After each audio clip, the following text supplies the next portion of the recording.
اور دنیا کے بادشاہوں، اللہ نے دنیا کے بادشاہوں کو للکارا ہے، الیس اللہ باحکم الحاکمین، کہ اے دنیا کے بادشاہ اور دنیا کے حاکم سنو، آج تمہاری حکومت دنیا پر ہے، آج تمہاری سلطنت دنیا کے اوپر ہے، آج تم روئے زمین کے مالک ہو، لیکن سن لو ایک دن تمہیں بھی ہمارے پاس آنا ہے، اور قرآن کے اندر اعلان ہو گیا ہے الیس اللہ باحکم الحاکمین، کیا میں حاکموں کا حاکم نہیں ہوں؟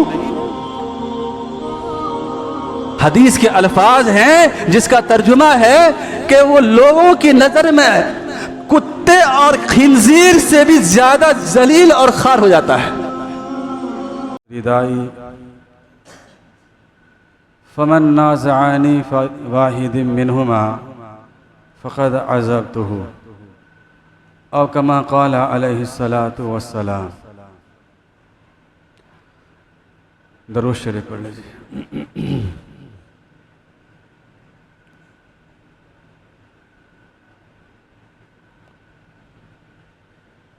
محترم معزز سامعین، بزرگوں اور دوستوں، نوجوان ساتھیوں، اس وقت میں نے آپ حضرات کے سامنے قرآن پاک کی آیت اور اللہ کے نبی صلی اللہ علیہ وسلم کی ایک حدیث پڑھی ہے۔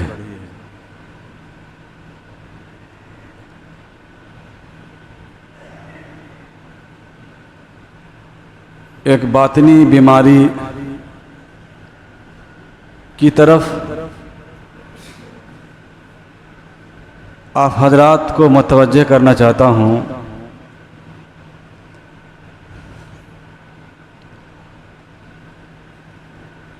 کیونکہ یہ باطنی بیماری مجموعہ ہے بہت ساری بیماریوں کا۔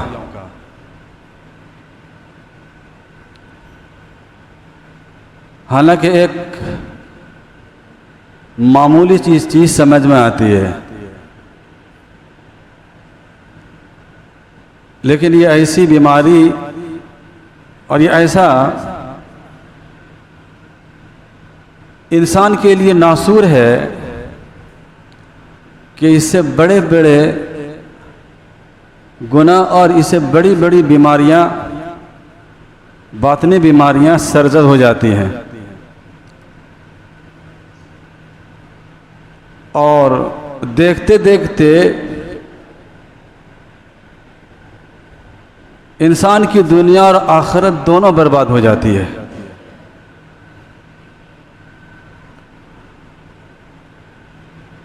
اس بیماری کا نام ہے تکبر، غرور اور گھمنڈ۔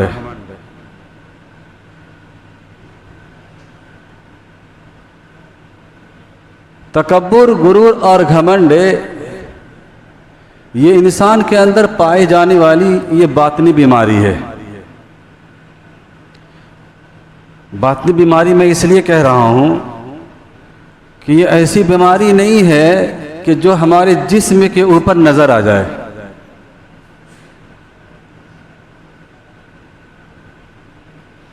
تپِ دق نہیں ہے کہ تھرمامیٹر لگا کر یا ہاتھ لگا کر اس کی حرارت محسوس کر لیا جائے کہ یہ بخار ہے، یا کوئی پھوڑا پھنسی نہیں ہے، سر کا درد نہیں ہے، پیٹ کا درد نہیں ہے، جو انسان کو محسوس ہو جائے کہ یہ بیماری ہے۔ یہ اندر کی بیماری ہے، یہ نفس کی بیماری ہے، یہ باطن کی بیماری ہے، کہ بسا اوقات انسان کو پتہ بھی نہیں چلتا ہے، اور اندر ہی اندر اس کے ایمان کو کھوکھلا کر دیتی ہے، اس کے اعمال کو ضائع اور برباد کر کے رکھ دیتی ہے، کہ وہ دنیا کے اندر بھی ذلیل ہوتا ہے اور آخرت کے اندر بھی وہ ذلیل ہوگا۔ یہ تکبر اور غرور اور گھمنڈ یہ ایسی بیماری ہے۔ اللہ تبارک و تعالی ہم لوگوں کی بیماری سے، تکبر سے حفاظت فرمائے۔ اللہ تبارک و تعالیٰ نے قرآن پاک کے اندر مختلف مواقع میں اس کی ہدایت دی ہے. بعض لوگوں کا عمل کیا ہوتا ہے کہ خواہ کے لیے منہ بنائے پھرتے ہیں. منہ بنانا اس کا شیوا ہے. لوگوں کے سامنے منہ بنا کر کے جائیں گے.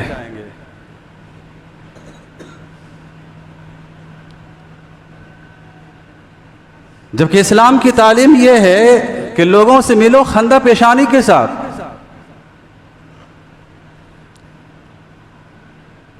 لوگوں سے اس حال میں ملو کہ لوگ آپ کو دیکھ کر ایماندار ہونے کی گواہی دے, مسلمان ہونے کی گواہی دے. مسلمان منہ بنا کر اور منہ بگاڑ کر نہیں دیکھتا, منہ بگاڑ کر کسی سے نہیں ملتا.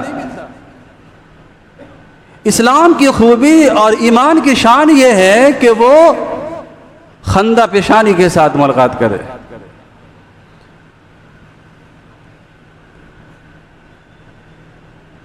اللہ تبارک و تعالیٰ نے فرمایا وَلَا تُسَائِرْ خَدَّقَ لِلنَّاسِ کہ لوگوں کے لیے اپنے منہ کو بگاڑو نہیں.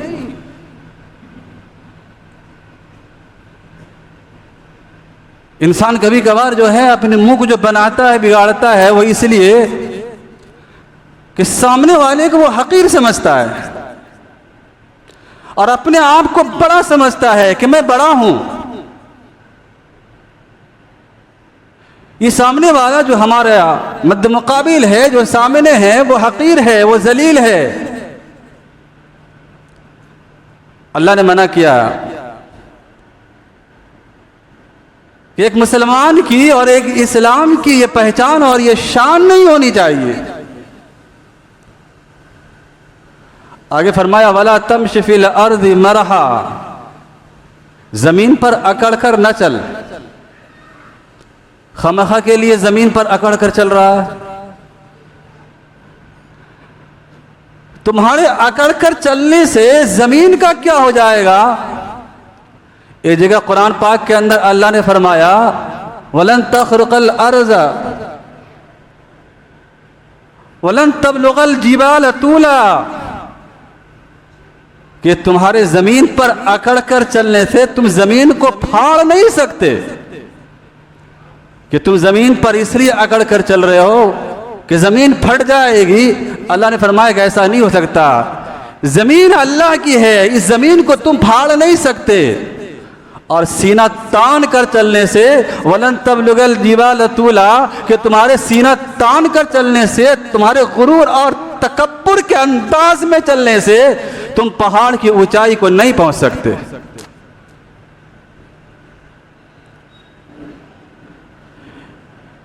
اللہ کے نبی صلی اللہ علیہ وسلم نے انسان کی حقیقت کو بیان فرمایا ہے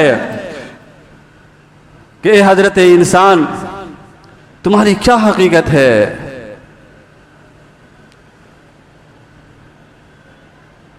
تم اپنے اول کو دیکھو, تم اپنے آخر کو دیکھو.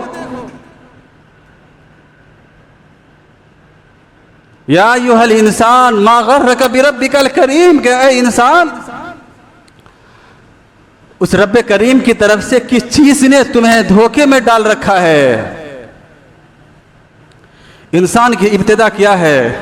ایک ناپاک, ایک نجس, ایک گندا پانی, یہ انسان کی ابتدا ہے.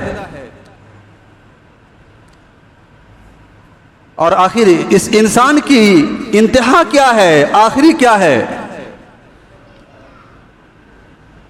اولها قطرہ وآخرها جیفہ کہ تمہارا اول, تمہاری ابتدا ایک ناپاک اور نجس پانی کا قطرہ ہے اور تمہاری انتہا مردار ہے. سڑنا ہے, گلنا ہے, بدبو ہے کہ 24 گھنٹہ سے پھر زیادہ تمہیں کوئی رکھنے کو تیار نہیں ہوگا.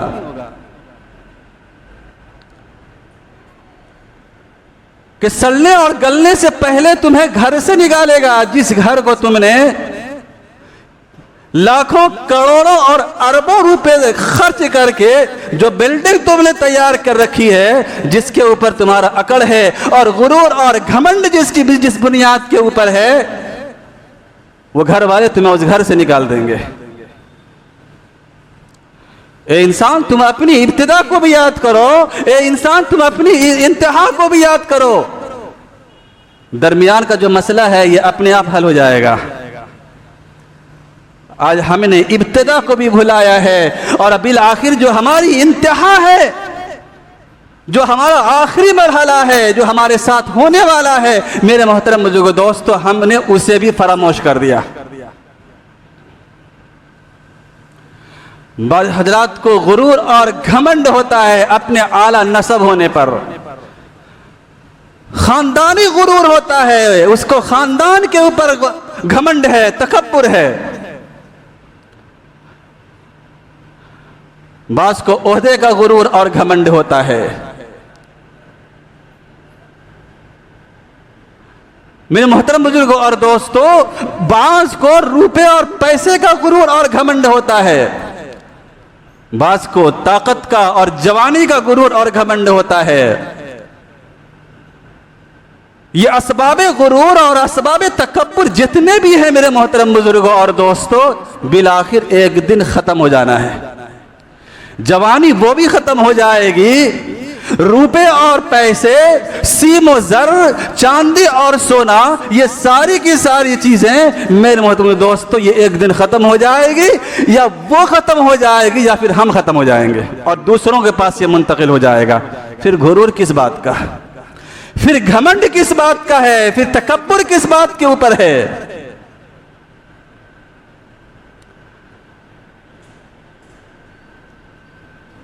جتنے بھی ذرائع ہیں تکبر کے، غرور کے اور گھمنڈ کے، یہ سب ایک دن ختم ہو جانے والی ہے۔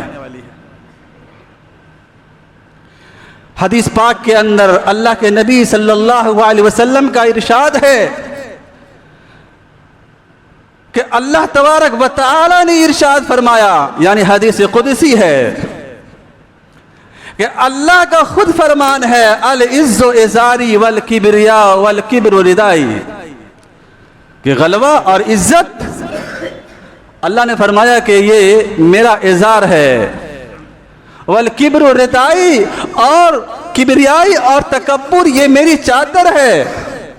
فمن نازعنی فی واحد منہما، ان دونوں چیزوں میں سے کوئی شخص جو مجھ سے منازعت کرے گا، جھگڑا کرے گا، یعنی اللہ فرماتا ہے کہ ان دونوں چیزوں میں سے غلبہ اور عزت کو اور تکبر کو جو شخص مجھ سے چھیننا چاہے گا، اللہ سے کوئی تکبر چھین نہیں سکتا۔ کبریائی اور تکبر اللہ کی شان ہے۔ سبحان ربی الاعلی وہ ہے، سبحان ربی العظیم وہ ہے، عظمت والا وہ ہے، بلندی اور علو شان اس کی ہے، ہماری اور آپ کی نہیں، کسی مخلوقات کی نہیں ہو سکتی۔ ہم رکوع میں جا کر کو تو یہ کہتے ہیں، سجدے میں جا کر کو تو یہ کہتے ہیں، لیکن رکوع اور سجدے اور مسجد سے باہر آ کر کے پھر وہی گھمنڈ اور پھر وہی تکبر، پھر وہی انانیت ہے۔ جس فنائیت کا مظاہرہ انسان مسجد کے اندر آ کر کے کرتا ہے، اور جس زبان سے انسان مسجد کے اندر آ کر کے کہتا ہے سبحان ربی الاعلیٰ اور سبحان ربی العظیم، جس زبان سے آ کر کے اپنے آپ کو فنائیت کا مظاہرہ کرتا ہے، اور مسجد سے باہر جا کر کے میرے محترم بزرگوں اور دوستو پھر وہی انانیت ہے، پھر وہی غرور اور پھر وہی گھمنڈ ہے، پھر وہی تکبر کا مظاہرہ ہوتا ہے۔ اللہ کے نبی نے فرمایا کہ اللہ کا فرمان ہے فمن نازعنی فی واحد منہما، ان دونوں چیزوں میں سے جو شخص مجھ سے جھگڑا کرے گا، یعنی مجھ سے چھینے گا، یعنی وہ تکبر اختیار کرے گا اور وہ اپنے آپ کو غلبہ شمار کرے گا کہ میں غلبہ والا ہوں، اور دنیا کے بادشاہوں اللہ نے دنیا کے بادشاہوں کو للکارا ہے، الیس اللہ باحکم الحاکمین، کہ اے دنیا کے بادشاہ اور دنیا کے حاکم سنو، آج تمہاری حکومت دنیا پر ہے، آج تمہاری سلطنت دنیا کے اوپر ہے، آج تم روئے زمین کے مالک ہو، لیکن سن لو ایک دن تمہیں بھی ہمارے پاس آنا ہے۔ اور قرآن کے اندر اعلان ہو گیا ہے، الیس اللہ باحکم الحاکمین، کیا میں حاکموں کا حاکم نہیں ہوں؟ جب وہاں جاؤ گے تو سب پتہ چل جائے گا۔ اللہ کے نبی نے فرمایا کہ جو شخص مجھ سے جھگڑا کرے گا ان دو چیز کے بارے میں، فقد عذبتہ، میں اس کو عذاب دوں گا۔ ایک حدیث کے اندر اللہ کے نبی صلی اللہ علیہ وسلم نے ارشاد فرمایا کہ جنت کے اندر وہ شخص داخل نہیں ہوگا جس کے دل کے اندر ذرہ برابر بھی کبر اور تکبر ہو۔ جنت میں تو جانا ہے، سب کو جانا ہے، اللہ تبارک و تعالی سب کو جنت الفردوس میں اعلیٰ مقام عطا فرمائے۔ اگر ہم جنت کے خواہاں ہیں اور جنت کا شوق رکھتے ہیں تو پھر میرے محترم بزرگوں دوستو تکبر کو چھوڑنا ہوگا۔ جس دل کے اندر تکبر سما جاتا ہے اس دل کے اندر تواضع نہیں آتا۔ انسان کے دل کے اندر کوئی ایک ہی چیز رہے گا، یا تو تکبر ہوگا یا پھر تواضع ہوگا۔ اگر آپ متکبر ہیں تو کان کھول کر کے سن لیں کہ آپ متواضع نہیں ہو سکتے۔ تکبر کو چھوڑ کر ہی انسان تواضع اختیار کر سکتا ہے۔ اللہ کے نبی صلی اللہ علیہ وسلم نے ارشاد فرمایا، من تواضع للہ رفعہ اللہ، جو اللہ کے لیے عجز اور انکساری اختیار کرتا ہے اللہ تبارک و تعالی اسے بلندی عطا فرماتا ہے۔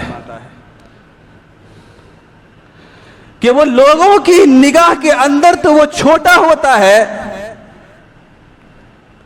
جو عجز اختیار کرے گا اور جو اپنے آپ کو انکساری کے اندر اپنے آپ کو ڈھالے گا وہ اپنے آپ میں چھوٹا ہوگا، لیکن لوگوں کی نظر میں وہ بڑا ہوتا ہے۔ اب تواضع اختیار کر کے دیکھیں، اپنے آپ کو چھوٹا بنا کر کے دیکھو، لوگ آپ کو اونچا کریں گے، لوگ آپ کو بلند رکھیں گے، اور صرف لوگ ہی آپ کو بلندی نہیں رکھیں گے اور لوگ ہی آپ کو عزت نہیں دیں گے، بلکہ اللہ تبارک و تعالیٰ بھی فرمایا کہ رفعہ اللہ اسے بلند مرتبہ عطا فرماتا ہے۔ پھر وہ اپنے آپ میں تو ذلیل ہوتا ہے لیکن لوگوں کی نظر کے اندر وہ عزیز ہوتا ہے۔ من تکبر، اور جو شخص تکبر کرتا ہے، جو شخص تکبر کرتا ہے اللہ تبارک و تعالی اسے ذلیل اور پست کر دیتا ہے۔ کہ وہ اپنی نظر کے اندر تو بڑا ہوتا ہے، وہ اپنے آپ کو بڑا سمجھتا ہے، لیکن لوگوں کی نظر کے اندر وہ ذلیل اور خوار ہوتا ہے۔ حدیث کے الفاظ ہیں جس کا ترجمہ ہے کہ وہ لوگوں کی نظر میں کتے اور خنزیر سے بھی زیادہ ذلیل اور خوار ہو جاتا ہے۔ اللہ کے نبی صلی اللہ علیہ وسلم کا فرمان ہے کہ جو شخص تکبر اختیار کرتا ہے اس کا یہ حال ہوتا ہے۔ اس لیے میرے محترم بزرگوں اور دوستو، تکبر یہ اللہ کی چادر ہے، وہ اسی کی شایع نشان ہے۔ آج انسان تکبر کی ناسور بیماری کے اندر اور ایسی باطن بیماری کے اندر مبتلا ہو کر اپنی دنیا بھی برباد کرتا ہے اور اپنی آخرت بھی برباد کرتا ہے۔ اللہ کے نبی صلی اللہ علیہ وسلم نے پہلے زمانے کے لوگوں کا حال بیان فرمایا، ایک شخص کا حال بیان فرمایا کہ ایک شخص تکبر کرتا تھا اور اپنے آپ کو بڑا بناتا تھا۔ پہلے زمانے کے لوگوں کا حال، لوگوں کے سامنے اپنے آپ کو بڑا بناتا تھا۔